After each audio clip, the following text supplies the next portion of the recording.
waaw maa ngi tudd Amadou Dia dëkk fii ci quartier Médina Gana Sarr. waaw dëkkuwaay bi de wax dëgg yàlla moom lii du guleet année yi passé yëpp lii la ñuy dund ci quartier yi du mën a Médina Gana Sarr rek parce que dafa yaatu fii mooy Taïba 2 Médina Gana Sarr ak yeneen quartier yi fi nekk yëpp lii la ñuy dund li ko waral nag toujours dama koy faral di wax ñaari yëf la ba ñetti yëf bi ci jiitu ci kanam dafa am benn lag bu fi nekk tey ñi boo déggee ñu naan mbëbës dañuy yaakaar ne mbalit mi moo tax ñu naan mbëbës mais mbëbës mbalit mi dafa fekk turu mbëbës ci kanam am na benn lag bu ñu doon wax lag mbëbës ñun ñi dañ fa daa tibbi xorom lag boobu dafa ñëw di fees au lieu kon dex gi dafa demoon ba Géejawaay mooy dex bi nga xam ne moo jógee ko Kër Massar dem Malika dem Cuurur dem ba Géejawaay suñu bos nag mbalit mi moo ko dagg ndox mi jàllatun day def retour suñu kaw li ñu jural dama lay expliquer loolu dafa ñëw yeneen ñaari problème doolee ko ci état moo jël ñaari canalisation yépp benn bi jógee ko côté M3 ñu versé ko fii suñu gannaaw diggante fiñ ko yemale ak fi ñu taxaw nii même pas 500 mètres deuxième canal bi nga xam ne moo jógee ko Kër Massar village mu ngi fii ci kanam boobu it état ñëw ba foofu bàyyi ko fa demul géej ndox yooyu yëpp nag mooy defaat retour di ñëw si suñu kaw. gàllankoor yi ñuy jural bari na sibiru bi jaare bi bon fi mu toll ni borom kër goo fi gis mu ngi tëdd ak njabootam biir yu daw yaa ngi fi am pagaay sibiru baa ngi fi am pagaay parce que ku gis ndox mi ak ñax mi xam ne yoo dañu tàggoog moom jaare bi aussi ka saali ko xale yi moom seen kaaraange moom dafa doy waar parce que borom kër yi ñun ñu fiy des dañuy soo ba sonn parce que ku nekk gis xam na ne xale fu mu gis ndox mu taa dina fa dugg sangu te xam ngeen ne ndox mi ak mbalit mi salte bi jaxasoog ndox mi ay xale yu ndaw di ci sangu problème bu nekk mën na fi am xet gu bon parce que mbëbës bi bu gillee fajar wax dëgg yàlla suñu jeeg ji moom ku ci taal cuuraay day mel ne yow taaloo cuuraay te xam nga ak feebar bu bari bi saxaar su bari ci biir ne kenn du ko nangu nga bëgg a bool noyyee xet gu bon di dund ci ndox mu salte mi suñu jeeg ji fii ñu ci bëree bëri dañu sonn. amuñu benn sécurité insécurité bi am pagaay insécurité bi moom foo ko natt rek passé na ko. waa lamp yi am na yenn yu tàkk yenn yaa ngi tàkk yenn yi tàkk. li ñu bëgg ci koñ bi mooy dañuy woo état ñun bëgg ñoo doon population boo xam ne dañuy génn di xeex wala dañuy génn di yàq wala dañuy génn di toj li ñu bëgg ci état mooy canalisation yi nga xam ne moom lañ ñu defal sànnil ñu ko fii nañu ñëw fexe ndox mi dem géej ñun loolu la ñu bëgg ñu ëllëg si biir ñu nekk ci mbedd mi di wàcc di xeex wala di xuloo di xiiroo ko ŋaayoo ñun soxlawuñu yooyu wax dëgg yàlla bu ñu fi dëkkee ba léegi ñu ngi dëkk suñu jàmm ak salaam comme que nag état moo ñu indil ndox mi xëppal ñu ko fi def kër yi fi ngay gis fi yëpp ay titre foncier la du quartier flottant ñoo fi nekk ay kay titre foncier la ñu yor te état moo autorisé ñin ñi ñu lotissé def lotissement boobu titre foncier te doomu aadama fépp foo ko ne titre foncier la dina jël alalam def ko fa bon ñin ñi duñu jël seen alal ñenn ñu tukki ñenn ñi ñoo xam dañoo leb banque wala leneen ñëw tabax seeni kër ba pare ndox mi ñëw di ko nangu loolu nag année yi yëpp ñu ngi koy wax ci njekk ak teraanga li ñu bëgg nag état ñëw jël canalisation yi jàllale ko géej nañu dimbali ci loolu bu dul loolu mën nañu am yeneen moyens yi nga xam ne wax dëgg yàlla fa ñu egg naan fatt nañu canal bee ñun waa Kër Massar ñoom bu ñu sañoon wax dëgg yàlla loolu duñ ci bokk non bañuñu ko parce que bu méttee bi métti nag ñun dañu jënd suñuy kër ngir dëkk feek suñu njaboot am fi jàmm am fi wér mais su fekkee ne dañuy xëpp ndox mu nga xam ne ñun ñu fi cosaanoo Kër Massar fii man Kër Massar village fii laa jógee ko ñëw dëkk si fii nee naa la mbëbës keroog camion bi fi jëkk ñëw fi la ma fekk nee naa la dex gi fii dañ fa doon tibbi xorom ñun di ko yóbbu bon du ñu yàqal lu baree bari ñëw bëgg a yàqaat suñuy kër ñu toog mën koo faj te duñ ko faj nañu état jàppale canalisation yi ñu jël ndox mi jàllale ko géej lag mbëbës bii ñu gas ko dañ na wone bi ñuy wax ak waa banque mondiale ADM dañ na wone dañuy gas canal bi ba lag bi dañ koy gas collecter ko ndox yi yëpp buñ ko gasoon ndox yi yëpp dara du fi taa bon daal ñu ngi ñaan encore une fois président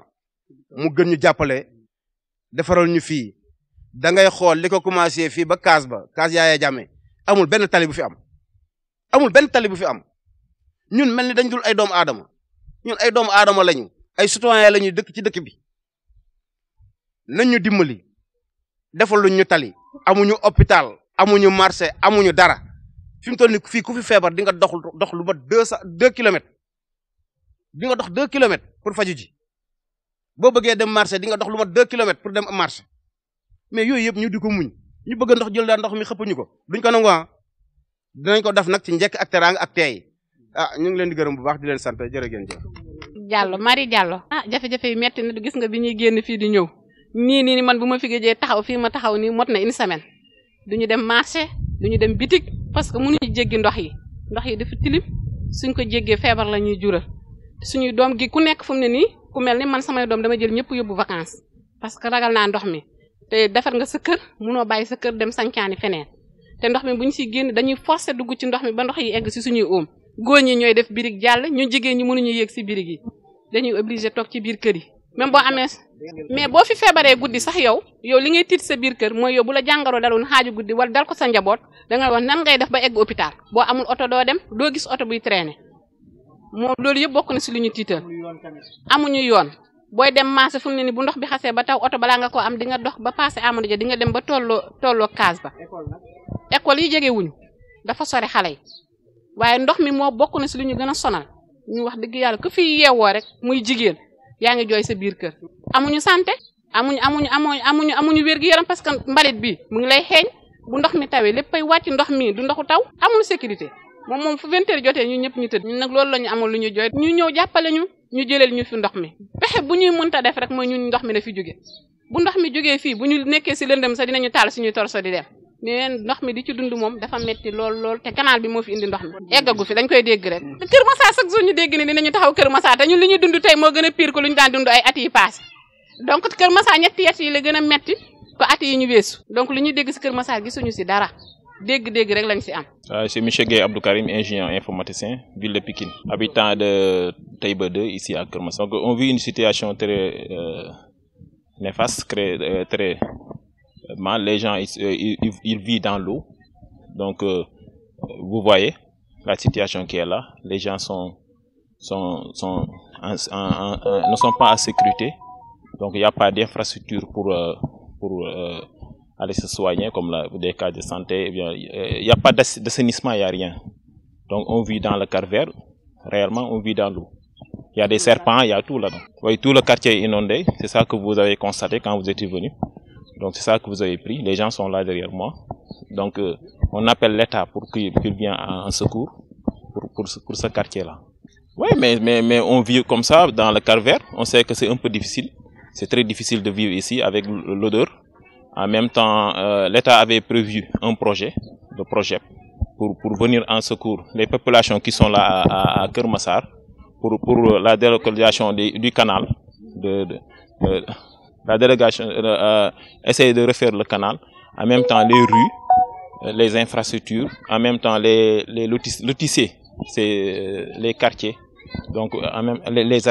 assainissements et tout ça pour que les gens vivent dans la sécurité, quoi. Mais parce que y a la décharge qui est là. Cette décharge là, donc il y a tout là-dedans. Il y avait le ministre Abdou Karim Fofana quand il était venu ici, il avait dit que il y a 8 quartiers qui sont là-bas. 8 quartiers qui vivent dans Bebes. Donc d'amener les infrastructures qu'il avait dit, exemple lotisser les quartiers, donc essayer de délocaliser si c'est possible les populations. Donc en même temps le projet, tout ce que le projet qu'il avait dit qu'ils vont mettre ça en place, d'amener ça et le plus rapidement possible de sortir les gens dans l'eau parce que les gens souffrent ici. Oui, ici c'est un nouveau quartier qui est là. Peut-être ce quartier-là fait partie du quartier Ganassar, c'est Taïba 2. Peut-être ce n'est même pas 3 ans, peut-être je dis. Mais même si c'est un nouveau quartier, il y a des infrastructures qui sont là. Donc l'État doit venir. Donc les écoles qui sont là, avant les écoles ou bien les infrastructures, il faut le lotisser. Un quartier, on doit le lotisser avant tout. Même si on ne le lotisse pas, donc il y a des infrastructures qui sont là, des équipements que l'État doit venir nous aider, les ONG doivent venir nous aider, et tout ça pour essayer que nos enfants vont à l'école. Non, ici, dans ce quartier-là, il n'y a pas d'élémentaire. Mais dans les autres quartiers, comme quartier, il n'y a pas de poste de santé, mais il y a des équipements. Donc il y a un équipement qui est là, pas loin, c'est un poste de santé, mais c'est pas encore construit. On est en train de voir avec les ONG, avec tout ça, donc avec la mairie et tout ça, comment faire ça. C'est inaccessible, il faut rentrer dans l'eau, donc c'est inaccessible. Tous les gens vivent dans l'eau. Donc ce sont des rues qui sont inondées, donc toute la population est inondée ici. Donc c'est un peu difficile de vivre ici.